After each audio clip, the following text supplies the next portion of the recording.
آپ کا ایک کلپ دیکھا تھا جس کے اندر مرزا جونیئر کا جو اسٹوڈنٹ تھا وہ آپ سے سوال کر رہا تھا کہ آپ نے حدیث مبارکہ سنائی کہ نماز کے اندر سکون اختیار کرنے کا رسول پاک صلی اللہ علیہ وسلم نے ارشاد فرمایا. اب اسی کے اوپر اس کا ایک جواب آیا ہے, ایک کلپ بنایا گیا ہے کہ جی رسول پاک صلی اللہ علیہ وسلم نے تو صرف نماز میں ہاتھ اٹھانے کے حوالے سے جو حدیث مبارکہ جو ہے نا وہ بیان کی جاتی ہے, اس میں رفع دین کا کہاں ذکر ہے؟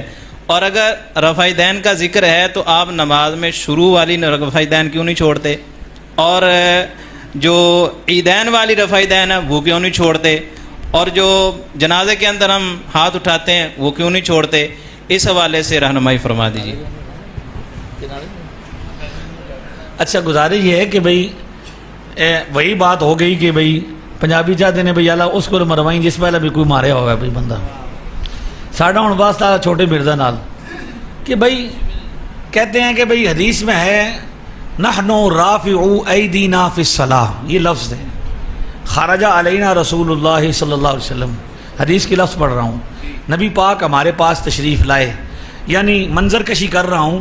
یہاں پہ صحابہ الگ الگ نماز پڑھ رہے تھے اور حضور حجر اقدس سے تشریف لائے. خرج علینا رسول اللہ, یہ 1185 ہے سنن نسائی کی.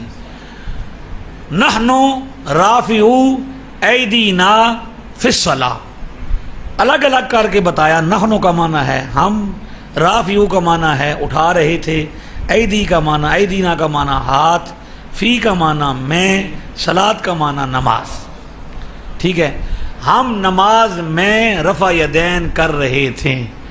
چھوٹے مرزا صاحب کا علم ٹھاٹھے مار رہا ہے, وہ کہتے ہیں جی اس میں رفع یدین منع نہیں ہے, ہاتھ اٹھانا منع ہے. رفع یدین کس کو کہتے ہیں؟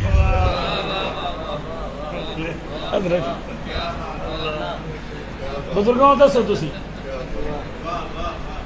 بھائی, کوئی بندہ کہے میں نہیں بیٹے مجھے پانی پلاؤ, اور بیٹا کو پڑھے لکھے ہو تو کہے نہیں ابا جی میں آپ کو واٹر پلاؤں گا.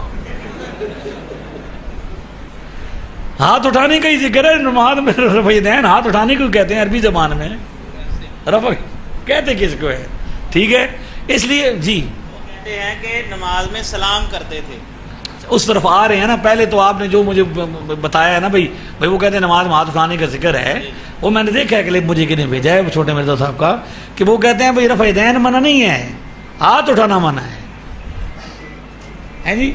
تو پہلی تو بات یہ ہے کہ رفع یدین کا مطلب ہی کیا ہے. دوسری بات یہ ہے کہ میں نے اس کلپ میں بتایا ہے, یا اسی طرح بتایا بھی یہ مائک ہے, اس کی ایک ابتدا ہے, ایک درمیان ہے, سنٹر ہے, اور ایک اس کا اینڈ ہے. نماز کسی بھی چیز کے 3 حصے ہوتے ہیں, ایک اس کی ابتدا ہوتی ہے شروع, ایک اس کا درمیان ہوتا ہے, اور ایک اس کا اختتام ہوتا ہے. شروع کو شروع کہتے ہیں, میں نہیں کہتے. آج تک کسی بندے نے آپ کو کہا ہے دروازے پر کھڑا ہو اور کہے کہ میں گھر کے اندر ہوں, وہ کیا کہتا ہے؟ گھر کے سٹارٹ میں ہوں. ٹھیک ہے جی, او بندہ مسجد کے دروازے میں کھڑا ہو باہر بالکل, اور آپ یہاں پہ ہوں, تو آپ کہیں گے کہ امام صاحب آخر پہ تھے اور میں کہاں پہ تھا؟ شروع میں تھا, اور فلاں صاحب کیا تھے؟ اتنی سینس بھی سمجھ نہیں لوگوں کو آ رہی کہ ان لوگوں کو ماشاءاللہ ہمیں تو آ گئی ہے, ہم اور اس لیے تو نہ کرنے والے الحمدللہ ہر زمانے میں زیادہ ہیں. تو جہاں منع ہے وہ ہے اندر. کہاں منع ہے؟ اسکنوا فی الصلاۃ نحنو رافعو ایدینا فی الصلاۃ, ہم نماز میں رفع یدین کر رہے تھے. حضور نے فرمایا ما بالہم رافعین ایدیہم فی الصلاۃ, نماز میں رفع یدین کرنے والوں کو کیا ہو گیا ہے؟ اسکنوا فی الصلاۃ. 3 مرتبہ.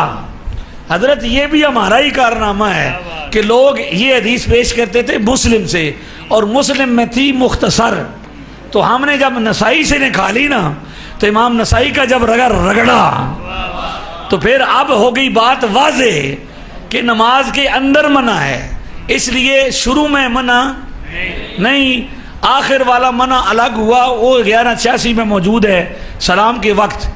جو بندہ 1185 میں سنن نسائی 1185 کے متن کی حدیث میں لفظ سلام دکھا دے, منہ مانگا انعام مجھ سے لے لے.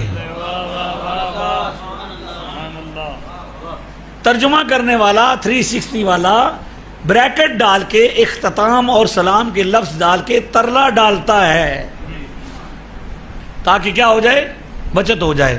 دوسری بات یہ ہے کہ میں نے اسے یہ بھی بتایا کہ بھائی ہم مطلقاً رفع یدین کے منسوخ ہونے کے قائل نہیں، ہم صرف روٹین کی نماز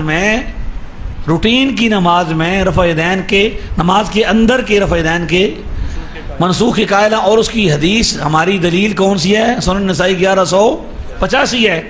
نبی پاک نے عید کی نماز میں منع نہیں فرمایا، وطر کی نماز میں منع نہیں فرمایا۔ اس نے پورا زور لگایا لاہور والے منڈے نے کہ ثابت کر دوں کہ بھئی یہ روٹین کی نماز، یہ میں کہوں وطر والی تھی۔ میں نے کہا وطر حضور کہاں پڑھتے تھے؟ وطر کہاں پڑھتے تھے جی؟ گھر میں۔ صحابہ کہاں پڑھتے تھے؟ ہی صلاۃ البیت، ہی صلاۃ البیت لفظ ہے۔ یہ تو اعلیٰ حضرت نے فرمایا کہ آج کے زمانے میں بقیہ نماز یہاں، ورنہ تو پہلے کیا معمول تھا؟ مفتی صاحب بیٹھے ہیں، پوچھ لیں ان سے۔ دوسری بات یہ ہے کہ جمعہ کی نماز بھی نہیں، عید کی نماز بھی نہیں، وہ تو جماعت کے ساتھ ہوتی ہے۔ تو کون سی نماز تھی؟ پنجگانہ نماز تھی۔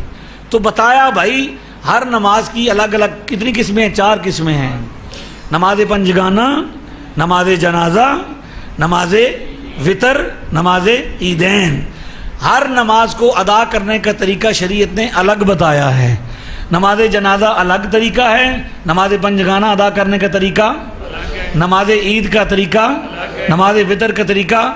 اگر کوئی بندہ یہ کہتا ہے کہ آپ عیدین میں رفع یدین کرتے ہیں تو جناب روٹین کی نماز میں، فجر کی نماز میں کیوں نہیں کرتے؟ تو ان سے کہیے کہ کبھی عید کی نماز کی طرح فجر کی نماز پڑھ کے دکھائیے ہمیں۔ ایک نماز کا دوسری نماز کے ساتھ کوئی تعلق ہی نہیں ہے۔ تو بھائی ہم نبی پاک کے قول کے، فرمان کے تابع ہیں۔ آپ کو اتنا بڑا چانس دیا تھا، 2 سال ہو چکے ہیں، ہر جگہ پہ دیتے ہیں، بھائی پڑھیا لکھیا مولوی لے لو، پلیا پلایا مولوی لے لو، نال بہ جا سا۔ ایک کتاب دا نام پڑھنے دا کیوں نہیں پڑھنا ہویا؟ ایک حدیث شریف لے آئیں، صرف ایک روایت لے آئیں دنیا کی کسی کتاب سے، سیاست سے نہیں، دنیا کی کسی کتاب سے جس میں نبی پاک صلی اللہ علیہ وسلم نے نماز کے اندر رفع یدین کرنے کا حکم خود دیا ہو۔ ہر حدیث ملے گی، تکبیر کہو، رکوع کرو، سجدہ کرو۔ نماز کس نے سکھائی ہے؟ کس نے سکھائی ہے؟ تو ایک حدیث لے آؤ، تو لیکن لا سکے، وہ پہلوان رکھا ہوا ہے، قصبے اٹھا رہا ہے بس۔ جی والی اس کی سند کے حوالے سے رہنمائی فرما دیجیے۔ حضرت عبداللہ ابن عمر رضی اللہ تعالیٰ عنہ والی حدیث کے رسول پاک صلی اللہ علیہ وسلم نے مکہ پاک کے اندر رفع یدین کیا تھا اور مدینہ پاک میں آ کر چھوڑ دیا تھا۔ اب یہ کہاں پہ ہے؟ اخبار فقہا والمحدثین کتاب کے اندر یہ روایت۔ اب دیکھیں نا، میں نے آپ کو آسان بتایا ہے کہ آپ اگر ایک ایک روایت کے لیے پنجابی میں کہتے ہیں کھپیں گے نا تو مسئلہ ہوگا۔